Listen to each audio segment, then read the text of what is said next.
বুধবার মনোনয়ন পর্বে অংশ নিলেন রায়গঞ্জ আসনের বাম কংগ্রেস জোট প্রার্থী আলী ইমরান রমজ ওরফে ভিক্টর। এদিন রায়গঞ্জ শহরে একটি বর্ণাঢ্য শোভাযাত্রার আয়োজন করা হয়। শহরের দেবীনগর এলাকা থেকে শুরু হয় যাত্রা। এদিন উপস্থিত ছিলেন কংগ্রেসের জেলা সভাপতি মোহিত সেনগুপ্ত ও সিপিআইএমের জেলা সম্পাদক আনোয়ারুল হক, সিপিআইএম নেতা শ্রীকুমার মুখার্জি সহ এক ঝাঁক নেতা কর্মী। এদিন রায়গঞ্জ থেকে কর্ণজোড়ায় জেলা নির্বাচন দফতরের সামনে এসে মিছিল শেষ হয়। যাবতীয় নিয়মবিধি মেনে জেলা নির্বাচন আধিকারিক সুরেন্দ্র কুমার মিনার হাতে মনোনয়নপত্র তুলে দেন প্রার্থী। জয়ের বিষয়ে 100% আশাবাদী তিনি। ভিক্টর আরও বলেন যে চ্যালেঞ্জ বলে কিছু নেই। যারা ভোটে দাঁড়িয়েছেন তারা ব্যবসা করতে এসেছেন, তারা রাজনীতি করতে আসেনি। রাজনীতি করতে হলে এই দল ওই দল করতেন না। মনোনয়নপত্র জমা দিয়ে বাইরে বেরিয়ে রায়গঞ্জের বাসীদের কাছে আবেদন করলেন, আশীর্বাদ চাইলেন। এই দিন চাকুলিয়া থেকে বিশাল মিছিল বের করে ধরমপুর বিবৃত হয়ে রায়গঞ্জে মনোনয়নপত্র জমা দিতে। তৃণমূল কংগ্রেসের ভোট লুট, সন্ত্রাস, প্রতিনিধিত্বের চুরির বিরুদ্ধে ভোট সাধারণ মানুষের কাছে আপনারা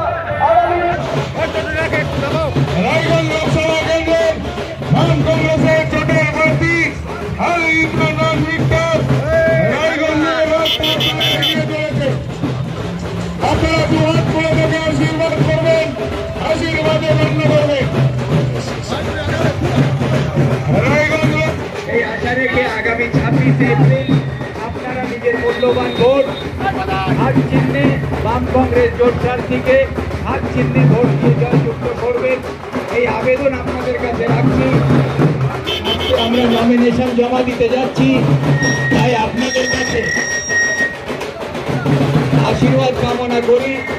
আপনারা আশীর্বাদ করবেন, আপনাদের দোয়া এবং আশীর্বাদ নিয়ে আমরা রায়গঞ্জ লোকসভার একটা নতুন অভিজ্ঞতা। আমাদের পাশে আমাদের বাম কংগ্রেসের নেতৃত্ব, আমার জেলা সভাপতি মোহিত সেনগুপ্ত মহাশয় আশীর্বাদ আছে। উনি আমার সঙ্গে আমার প্রপোজাল হিসাবে উনি সই করেছেন, আমাদের বামফ্রন্ট থেকে তীর্থদা করেছেন আমার প্রপোজাল, আর আমার এর পাশে আছেন একরামুল দা, উনি করেছেন। আমার ইলেকশন এজেন্ট আছেন মসিন রহমানি সাহেব। সবাই আমরা গিয়ে আজকে নমিনেশন জমা দিয়েছি। 2:44-এ আমার নমিনেশন জমা পড়েছে আর নমিনেশন সাবমিশন করে আমরা বাইরে এসেছি। এখন রায়গঞ্জবাসীর কাছে আমরা আশীর্বাদ নিয়ে তাদের কাছে আজকে নমিনেশন জমা দিয়েছি। আগামী দিনে যাতে তারা আশীর্বাদ করে আমাদেরকে নির্বাচিত করবে এই আশা রেখেই আমরা আজকে নমিনেশন জমা দিলাম। দাদা, লড়াইটা কতখানি চ্যালেঞ্জিং হতে চলেছে বলে মনে হচ্ছে? চ্যালেঞ্জিং কিসের জন্য? জনগণের প্রতিনিধি হচ্ছে একজনই, সেটা হচ্ছে বাম কংগ্রেস জোটের প্রার্থী। আর বাকিগুলো তো হচ্ছে তারা হচ্ছে কেউ এই দল থেকে ওই দল, ওই দল থেকে এই দলে এসে তারা আজকে বিজেমূল হয় আজকে এখানে ভোট নিয়ে ব্যবসা করতে এসছেন। মানুষ ব্যবসাদার চায় না, জনপ্রতিনিধি চায়। ব্যবসা করার জায়গায় অন্য জায়গা আছে, কিন্তু রাজনীতিকে ব্যবসা যারা বানিয়ে দিয়েছেন তাদের থেকে মানুষ এখন রেহাই চাইছে, তাদের থেকে দূরে সরে আসতে চাইছে। সেই যে জনপ্রতিনিধি চাইছে মানুষ, জনপ্রতিনিধি দেওয়ার জন্য বাম কংগ্রেস দল তৈরি আছে, তার প্রতিনিধিত্ব করার জন্য আমি তৈরি আছি। রায়গঞ্জ লোকসভাতে মানুষ ভোট দেওয়ার জন্য দুহাত তুলে আশীর্বাদ দেওয়ার জন্য 26 তারিখ তৈরি হয়। মূল প্রতিপক্ষ কাকে হিসাবে মূল প্রতিপক্ষ একটাই তো বললাম, তো এখানে তো প্রতিদ্বন্দ্বিতা কেউ নেই। জনপ্রতিনিধিরাই হিসাবে আজকে যারা দাঁড়িয়েছেন তারা তো কেউ জনগণের প্রার্থী হয় দাঁড়াননি, তারা তো দলের হয় ব্যবসা করতে এসছেন। ব্যবসাদারের সঙ্গে রাজনীতিতে কোনো লড়াই হয় না, ব্যবসাদারের সঙ্গে ব্যবসাতে রাইভালরি হয়। কিন্তু পলিটিক্সের মধ্যে জনপ্রতিনিধির হিসাবে আমার প্রতিদ্বন্দ্বী আমি মনে করি এখন বর্তমানে কেউ নেই। জনগণের কি করবেন? যদি আপনি জেতেন, সাংসদ যদি হন, রায়গঞ্জের জন্য কি করবেন?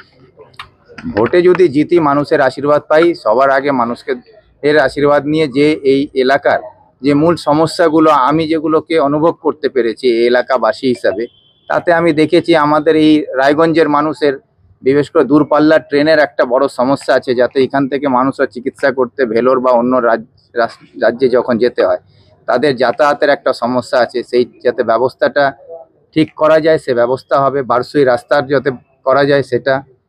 মাননীয় মুখ্যমন্ত্রী বীররঞ্জন দাস মুন্সি যে এইমসের স্বপ্ন দেখিয়ে এইমসকে এখানে নিয়ে এসেছিলেন, সেই এইমসকে কারিয়ে নিয়ে চলে গেলেন। সেই এইমস কারিয়ে নেওয়ার পরে এখানকার মানুষ আজকে চিকিৎসায় বঞ্চিত হচ্ছে। তাদের যাতে উন্নতম মানের চিকিৎসা ব্যবস্থা এখানে হয় সেই চেষ্টা করব। তার পাশাপাশি আমাদের এই এলাকার যে পরিযায়ী শ্রমিকরা সংখ্যায় দিনের পর দিন বেড়ে যাচ্ছে, আমাদের উত্তর দিনাজপুর সহ সারা রাজ্যে প্রায় 42 লক্ষ পরিযায়ী শ্রমিক অন্য রাজ্যে গিয়ে কাজ করছে। তাদের শ্রম তাদের পরিশ্রমকে নিয়ে অন্য রাজ্যের সরকার সেখানকার তার পরিকাঠামো এবং সেই রাজ্যে উন্নয়নের কাজে লাগাচ্ছে তাদেরকে। সেই পরিশ্রম সেই এই মেধা যাতে আমাদের রাজ্যের ছেলেদের কাজে লাগিয়ে আমাদের সরকার এখানে উন্নয়ন করতে পারে, তাদেরকে এখানে রোজগার দেওয়া যায়, তার জন্যে সরকারের কাছে যা বলার সে বলবো, তার জন্যে যে লড়াই করার সেটা এখানেও করব, দিল্লিতেও করবো। আরেকটা কথা সেটা হচ্ছে আপনাকে কালকে কৃষ্ণ কল্যাণী বলেছে ভিক্টর যদি প্রচারে ঝড় তোলে আমি তো সাইক্লোন, এই বিষয়টা নিয়ে কি বলবেন? এবং শুধু তাই না, আপনাকে ভোট কাটুয়া বলেছে। পাশাপাশি বলেছে আপনি আপনার জামানত বাজেয়াপ্ত হবে, একাধিকবার তৃণমূল প্রার্থী এই কথাটা বলছেন, কি বলবেন বিষয়টা? এখন এইটা যদি উনি বলে থাকেন তা আমি তো আগেই বলেছি, উনি ব্যবসা ছেড়ে এখন জ্যোতিষীর কাজ আরম্ভ করুন, ভালো ভবিষ্যৎবাণী করতে পারবেন, তাহলে একটা দোকান খুলে বসুন, আমরা যখন দরকার হলে ভবিষ্যৎ দেখার যার ইচ্ছা হবে ওনার কাছে যাবে। কিন্তু রাজনীতিতে ভবিষ্যৎ তৈরি করে জনগণ, আর আমার ভবিষ্যৎ কি হবে সেটা জনগণ আগামী 26 তারিখে ভোট বাক্সে ভর্তি করে বুঝিয়ে দেবে কে জামানত জব্দ কার হবে এবং কে ভোট কাটুয়া, সেটাও প্রমাণ হয়ে যাবে। Thank you.